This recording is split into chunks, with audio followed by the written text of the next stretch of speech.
Hey, what's up? Welcome back dito sa ating channel dito sa Bobs TV. At eto na nga mga tol, mga kababayan.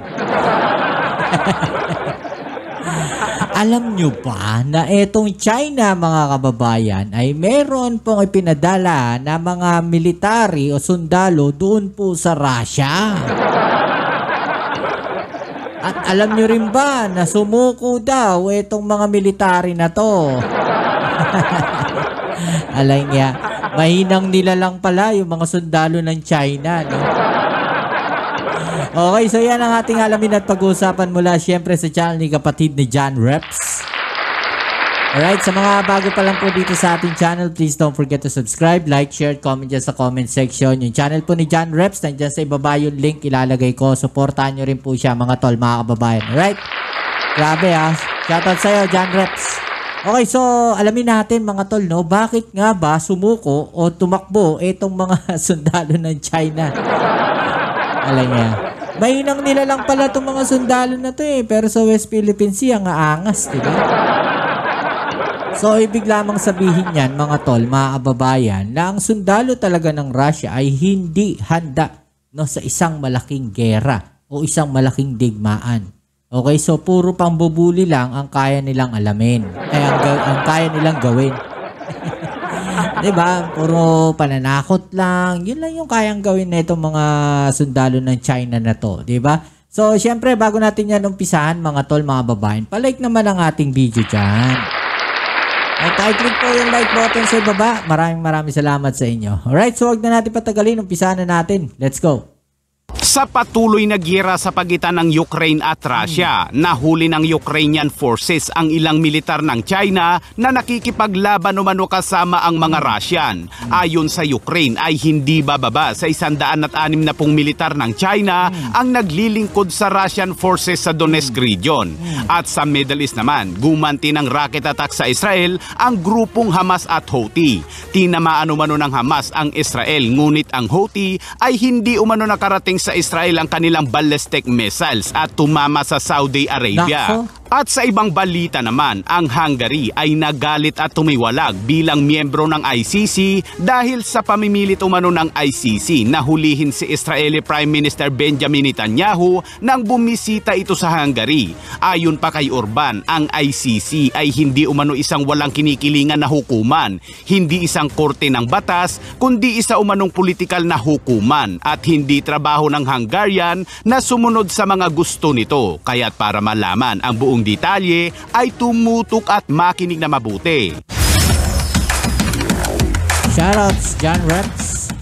Sa nakalipas na ilang buwan ay libu-libong mga sundalong North Korean ang ipinadala ni North Korean leader Kim Jong-un sa Russia upang makipaglaban sa mga Ukrainian. Marami sa kanila ang pinulbos ng Ukraine at ang iba naman ay sumuko dahil sa kahinaan umano nila sa mga taktika. Oo, mga kababayan, no? Ito, isa rin to eh, no? Yung mga sundalo ng Korea, pinadala po dyan sa Russia para tumulong na kalabanin netong Ukraine. Bakit kaya? Nauubos na kaya yung sundalo ng Russia, mga tol? O talagang nagpapakita lang ng suporta, no, itong mga bansa na to sa Russia. Diba? Dahil alam naman natin, pare-pareho sila, no? Mga komunista yung mga yan. Ang problema, hindi handa kasi sa gera itong mga sundalo na to ng North Korea. Diba? Ng China. Diba? So, hindi sila ready sa mga ganyan, yung mga sundalo nila. Ayun, pinulbos sila, no? Padala pa uli, malamang mapupulbos na naman yung mga yan. Kakulangan sa kaalaman tungkol sa mga makabagong labanan. Ngunit kahapon lamang ay kinumpirma mismo ni Ukrainian President Zelensky na hindi bababa sa 163 Chinese national ang naglilingkod umano sa armed forces ng Russia sa unang bahagi ng Abril ayon sa kanilang intelligence. Involving Chinese citizens in this war. Залучення ще й громадян Китаю is definitely fueling a larger problem. Well, totoo po yan mga tol, no? Dahil sumali sila doon sa gera eh. No? So, posibleng targetin din sila ng mga kaalyado ng Ukraine. No? So, posibleng mangyari yan. At mas magdudulot pa ito ng isang malaki at mas lalala pa, no, yung sitwasyon na yan mga tol. Цю війну це точно розпалення більшої проблем. Ang mga militar ng Ukraine ay nakakuha din umano ng 13 passport mula sa Chinese recruits na pinili umano para magserbisyo sa hukbo ng Russia at mayroon pang 155 Chino na nakikipaglaban umano sa mga Ukrainians sa teritoryo ng Ukraine. Sa isang video na inilabas ng Ukraine ay makikita ang nahuling 2 Chinese na nagdidetalye kung ano ang kanilang mga naranasan at kung ano ang kanilang nais. 6 umano silang Chinese at na-corner umano sila ng Ukraine sa panahon ng labanan at wala silang magawa kundi sumuko na lang. Suko na lang sila. Wala na sila. Mahina rin kasi yung mga yan. Ayon sa isa ay gusto lamang umano niyang maging residente ng Russia at yun ang ipinangako sa kanya ng Russia kaya't naisipan niyang sumali sa labanan. 我叫张仁波，来自中国江西。我现在是我们不是散了吗？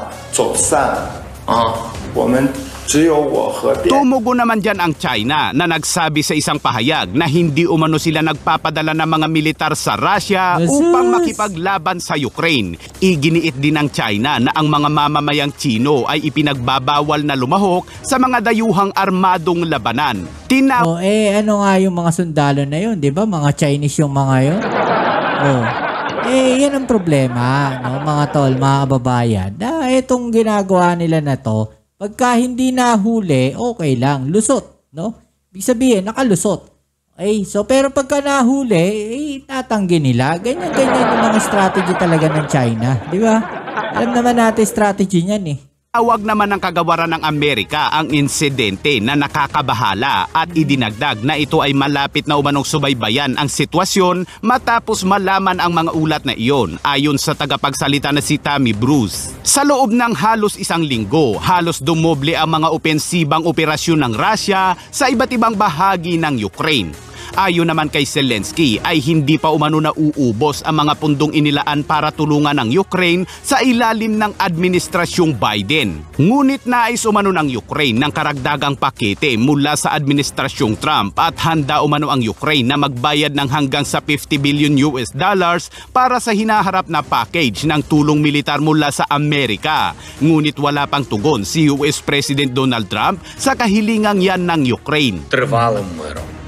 At sa ibang balita naman, matapos ang pagbisita ni Israeli Prime Minister Benjamin Netanyahu sa Hungary sa kabila ng warrant of arrest sa kanya na inisyu ng International Criminal Court o ICC sa dahig, gayon pa man ay tumanggi ang Hungarian Prime Minister na si Viktor Orban na sumunod sa obligasyong ito. Bilang partido ng Estado ng Rome Statute ng International Criminal Court, legal na obligado ang Hungary na ipatupad ang mga warrant of arrest na iniisyu ng korte. Sa makatuwid ay kinakailangang arestuhin si Netanyahu sa kanyang pagbisita at may kakayahan ang Hungary na gawin yon. Gayon pa man, tiniyak ni Orban na hindi umano niya ito gagawin kay Netanyahu. Ngunit dahil sa mga pamimilit ng ICC na arestuhin si Israeli Prime Minister Benjamin Netanyahu, abay nagalit si Orban at kumalas ito sa pagiging miyembro ng ICC. Ayon pa kay Orban, ang ICC ay hindi isang walang kinikilingan na hukuman, hindi isang korte ng batas,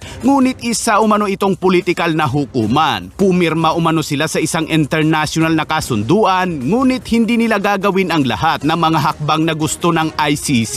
Lalong pinagtibay ng Israel at Hungary ang kanilang relasyon at bago sumakay ng eroplano si Netanyahu papunta sa Amerika ay sinabi ni Netanyahu na ang Hungary at Israel ay tinalakay ang pakikipagtulungan sa paggawa ng mga bala na kailangan ng Israel upang magpatuloy at makamit ang kabuuang tagumpay.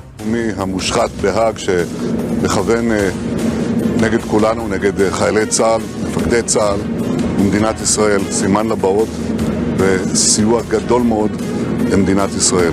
בנוסף אנחנו שוחחנו על שיתוף פעולה בייצור חימושים שאנחנו זקוקים להם כדי להמשיך ולהגיע לניצחון המלא במלחמת 7 החזיתות.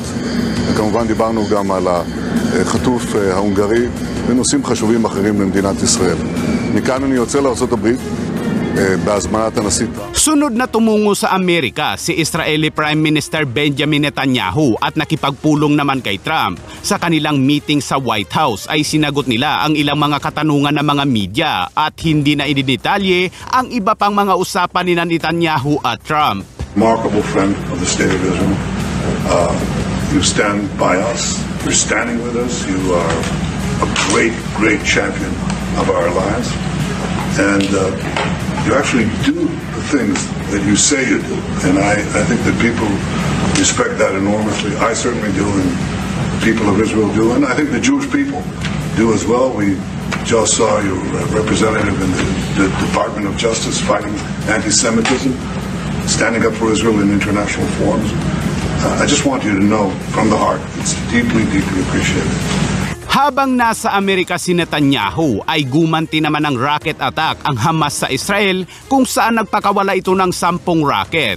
Ayon sa report ng IDF, karamihan umano sa mga rocket ay kanilang na-intercept ngunit mayroon umanong nakalusot at tumama sa isang kalsada na ikinasugat naman ng isang tao. Ayon naman sa Hamas, ito umano ay kanilang ganti sa isinagawang airstrike ng Israel sa Gaza kung saan 112 ang natodas sa nasabing atake ng Israel Air Force na dahilan ng pagkawasak ng ilang... Kung makikita ninyo, halos madurog na, no? Itong Gaza. Grabe. Lahat halos wala na atang nakatayo na establishmento dyan, building o bahay dyan sa lugar na yan, no? Mga gusali sa Gaza. Matapos ang rocket attack ng Hamas, abay sinunda naman yan ng atake ng Houthi kung saan nagpakawala ng ballistic missiles ang Houthi sa Israel. Ang problema ay hindi umano nakarating ang mga ballistic missiles sa Israel at bumagsak ito sa Saudi Arabia. Patuloy namang inaalam ng mga otoridad kung saan bumagsak ang ilan pang mga drone na pinakawalan ng Houthi. Yun, no? Makita nyo yun mga tol, medyo lumalaki na talaga, no, yung problema dyan sa Middle East at saka dito sa parte na to ng Asia, diba? So ano masasabi nyo dyan? I-comment sa ibaba yung mga opinion na natin yung pag-usapan, alright? So yan muli, maraming salamat sa lahat ng mga patuloy nakasuporta dito sa ating channel. Kita-kits tayo sa ating next video upload. Ito muli ang inyong Kuya Mobs sa Mobs TV. Peace and out.